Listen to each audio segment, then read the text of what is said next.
Sudah lebih dari 10 windu, mata uang dolar Amerika Serikat menjajah dunia.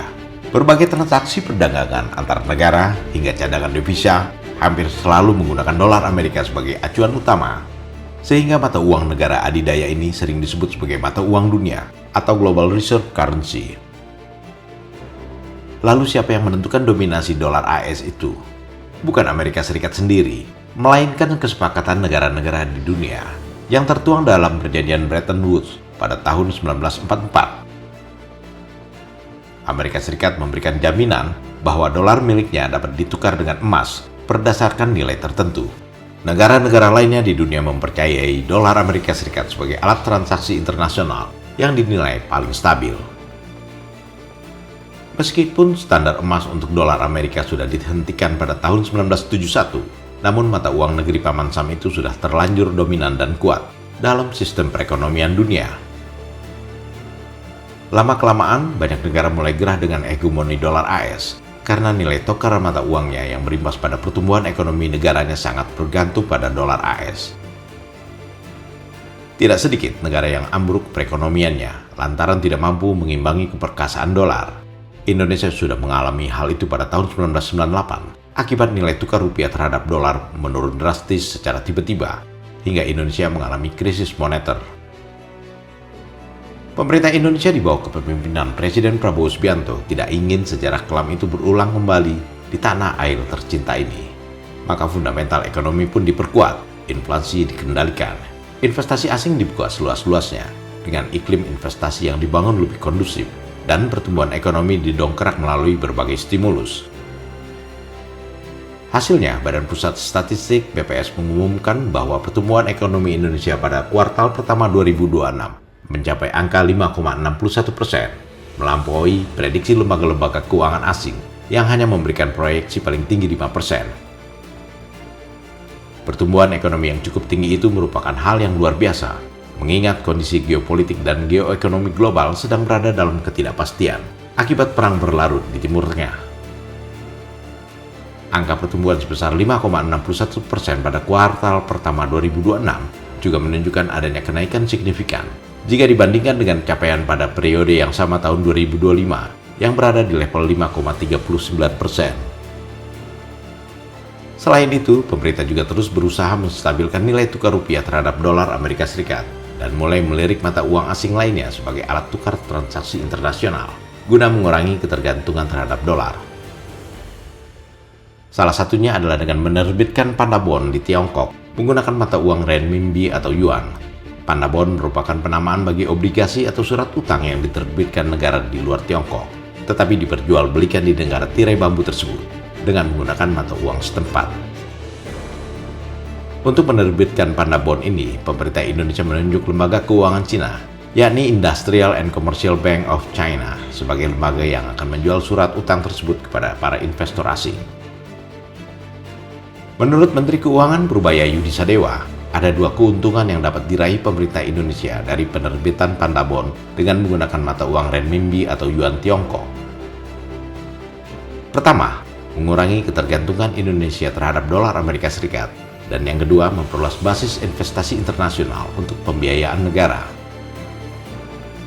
Penerbitan instrumen utang di pasar Tiongkok, kata Purbaya, juga akan menguntungkan Indonesia karena tingkat bunga yang ditawarkannya lebih kompetitif. Strategi penguatan nilai tukar ini merupakan hasil pembahasan rapat terbatas Kabinet Merah Putih dan Komite Stabilitas Sistem Keuangan di bawah arahan Presiden Prabowo Subianto. Fokus utamanya menjaga momentum pertumbuhan ekonomi yang tengah terakselerasi. Jadi ekonomi kita sedang mengalami akselerasi. Itu yang tidak disadari banyak orang sehingga orang agak takut dan keluar dari pasar modal. Kan saya kemarin bilang serok aja. Kalau mereka ikut mesti nanti ke depan akan untung banyak. Namun jelas ekonomi sedang menuju pertumbuhan akan yang lebih cepat dan akan kita jaga untuk triwulan kedua dengan berbagai kebijakan koordinasi dengan Bank Sentral juga menjaga sistem kondisi likuiditas dan juga kita akan memberikan stimulus tambahan ya Pak Menko ya ke perekonomian yang gak lama lagi akan diumumkan ya mungkin 1 Juni akan mulai jalan. Yang kedua untuk memperkuat nilai tukar kami juga akan menerbitkan bond dalam 4 Panda Bond di Cina dengan bunga yang lebih rendah sehingga kita tidak tergantung terlalu banyak ke dolar lagi. Jadi diversifikasi kita akan lebih baik lagi ke depan. Jadi prospek kita bagus, teman-teman semua nggak usah takut. Tadi Pak Presiden juga bilang sama saya, suruh sampaikan pesan bahwa uang saya cukup, duitnya banyak, jadi Anda nggak usah takut. Terima kasih Pak. Menurut rencana, obligasi berdenominasi mata uang Yuan Tiongkok bernama Panda Bond itu akan diluncurkan secara resmi pada awal triwulan kedua atau sekitar awal Juni 2026 bersamaan dengan diumumkannya stimulus ekonomi jilid 2. Stimulus ekonomi jilid 2 tersebut bertujuan untuk mempertahankan dan meningkatkan pertumbuhan ekonomi nasional melalui penguatan daya beli masyarakat. Lalu kenapa obligasi yang akan dipasarkan di Tiongkok itu disebut Panda Bond? Pertama, karena surat utang itu diterbitkan oleh entitas asing, dalam hal ini Indonesia, di pasar keuangan domestik Cina. Kedua, panda adalah hewan ikonik dan simbol nasional Tiongkok, sebagai pertanda bahwa instrumen utang ini diterbitkan di daratan Cina. Penamaan dengan menggunakan simbol lokal sudah menjadi tradisi di pasar global. Setiap obligasi asing akan diberi nama khas negara tempat surat utang itu diterbitkan, seperti Samurai Bond di Jepang atau Yankee Bond di Amerika Serikat. Dan Indonesia bukan negara pertama yang menerbitkan Panda Bond di Tiongkok. Yang pertama justru Kazakhstan, negara yang berlokasi di Asia Tengah. Menyusul kemudian Pakistan di Asia Selatan. Indonesia sendiri sebenarnya pernah meluncurkan obligasi serupa pada bulan Oktober 2025. Obligasi yang diluncurkan tahun lalu itu dinamakan Dim Sum Bond, yang juga menggunakan alat tukar mata uang yuan. Namun lantaran obligasi tersebut diterbitkan di Hong Kong yang berada di luar Cina daratan, maka surat utang itu tidak disebut Panda Bond, meskipun Hong Kong merupakan bagian dari wilayah Republik Rakyat Tiongkok.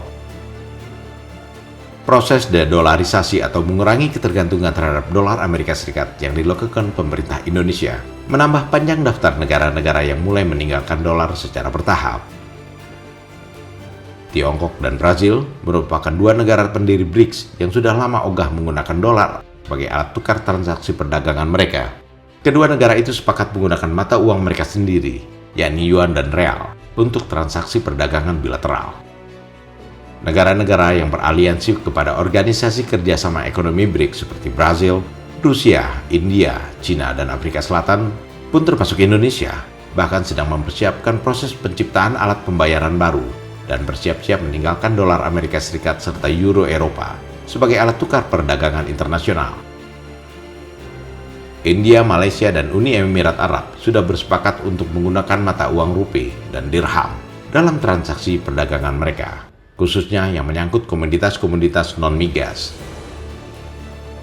Kemudian ada negara-negara Eropa yang sudah sangat sedikit menggunakan dolar, lalu Arab Saudi yang sudah berencana mengganti petrodolar dengan petro-yuan. Negara-negara ASEAN pun tak ingin ketinggalan. Indonesia, Thailand, Malaysia, Singapura, dan Filipina sudah menaikkan kerjasama transaksi lintas batas dengan menggunakan mata uang lokal melalui QR Pass Payment yang di Indonesia disebut KRIS. Mata uang dolar Amerika Serikat memang tidak bisa dibiarkan terus-menerus menjajah perekonomian dunia karena terkadang lebih banyak mudaratnya ketimbang manfaatnya, terutama di saat-saat perekonomian dunia sedang berada dalam kondisi yang sangat suram seperti sekarang ini akibat perang berkepanjangan di Timur Tengah.